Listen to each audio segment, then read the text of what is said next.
بسم اللہ الرحمن الرحیم۔ السلام علیکم ورحمۃ اللہ وبرکاتہ۔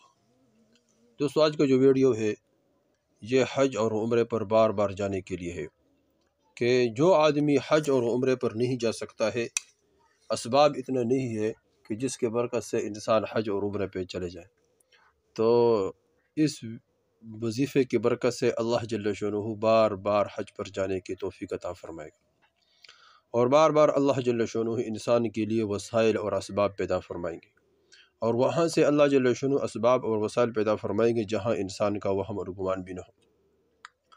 اور اللہ جل شانہ جس کے لیے چاہے تو اللہ جل شانہ اس کے لیے وسائل پیدا کر دیتا ہے۔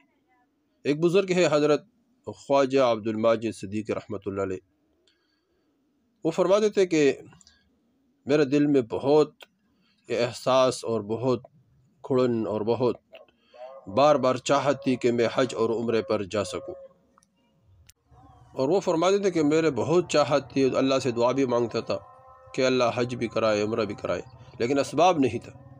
تو فرمایا کہ ایک رات میں نے حضور صلی اللہ علیہ وسلم کو خواب میں دیکھا، حضور صلی اللہ علیہ وسلم کی زیارت کی خواب میں، تو حضور صلی اللہ علیہ وسلم نے فرمایا کہ عبد الماجد ہمارے پاس کیوں نہیں آتے ہو؟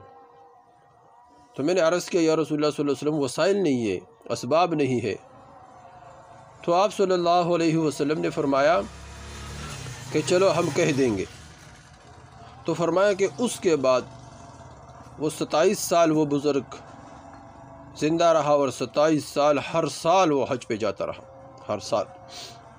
فرمایا کہ ایک دفعہ تو اس طرح ہوا کہ سارے لوگ حج پہ چلے گئے، اور جب وہاں پہنچ گئے تو جو آدمی حج پر لوگوں کو لے جا رہا تھا، تو انہوں نے لوگوں سے پوچھا کہ وہ بزرگ جو ہمارے پاس ہر سال اس کا ٹکٹ وغیرہ ہوا کرتا تھا اور ہمارے ساتھ آتا تھا، اب وہ کیوں نہیں ہے؟ تو لوگوں نے عرض کیا کہ حضرت وہ اس سال نہیں آ سکا، کوئی سبب نہیں بنا۔ تو فرمایا کہ اس نے وہاں سے بندوبست کیا اور اس کو اور عبد الماجد صدیق صاحب کو ان کو حج پر لے کر آیا۔ تو اللہ جل شانہ جب اسباب پیدا کرے تو اللہ جل شانہ وہاں سے پیدا کرے جہاں انسان کا وہم اور گمان بھی نہ ہو۔ تو دوستو، کون سا وظیفہ ہے جس کی برکت سے اللہ جل شانہ انسان کے تمام ضروریات اور حاجات بھی پورا فرمائے، اور اللہ جل شانہ حج اور عمرے کے بار بار اللہ جل شانہ اسباب پیدا کرے۔ ہر مسلمان کی یہ چاہت ہے، مسلمان کو یہ چاہت ہونا بھی چاہیے۔ تو دوستو، اس کے لیے کچھ وظائف ہم بتا چکے ہیں پچھلے 2 ویڈیو میں، اور انشاءاللہ ایک 2 وظیفے اس میں بھی بتائیں گے انشاءاللہ۔ یہ وظیفے کرنے کی وجہ سے اللہ جل شانہ بار بار حج اور عمرے کی توفیق عطا فرمائیں گے۔ تو سب سے پہلے وظیفہ بہت آسان ہے، عصر کے نماز کے بعد یا اللہ یا رحمان یا رحیم، یہ اللہ جل شانہ کے 3 نام ہیں، یا اللہ یا رحمان یا رحیم، یہ 100 مرتبہ پڑھے، اس کے بعد دعا مانگے، اول آخر درود شریف پڑھے 11 مرتبہ، اور یا اللہ یا رحمان یا رحیم 100 مرتبہ پڑھے عصر کے نماز کے بعد، اور اس کے بعد دعا مانگے حج اور عمرے کے بارے میں، تمام ضروریات حاجات کے بارے میں اللہ جل شانہ انشاءاللہ غیب سے بندوبست فرمائیں گے۔ دوسرا عمل دوستو یہ ہے کہ یہ بہت بزرگ اور بہت بڑے بڑے کتابوں میں یہ عمل موجود ہے، بہت بزرگوں کا مجرب عمل ہے۔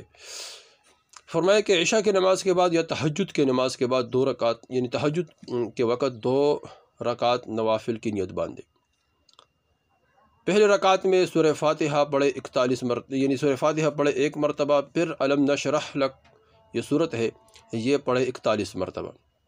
دوسری رکعت میں پھر سورہ فاتحہ پڑھے 1 مرتبہ، اور پھر سورہ کوثر انا اعطیناک الکوثر یہ پڑھے 41 مرتبہ۔ پھر جو دوسری رکعت کی آخری سجدہ ہے، تو جو سجدے میں بندہ سبحان ربی الاعلیٰ پڑھے، اس کے بعد یہ دعا 7 مرتبہ پڑھے۔ کون سا دعا ہے؟ دیے فقیروں کا بغنائے کا، عبیدوں کا بلفنائے کا، سائلوں کا بفنائے کا، یہ 7 مرتبہ یہ دعا پڑھے، اور اس کے بعد دعا مانگے انشاءاللہ۔ یہ 7 دن جو آدمی عمل کرے گا، 7 دن مسلسل، انشاءاللہ اس کے برکت سے اللہ جل شانہ بندوبست فرمائیں گے۔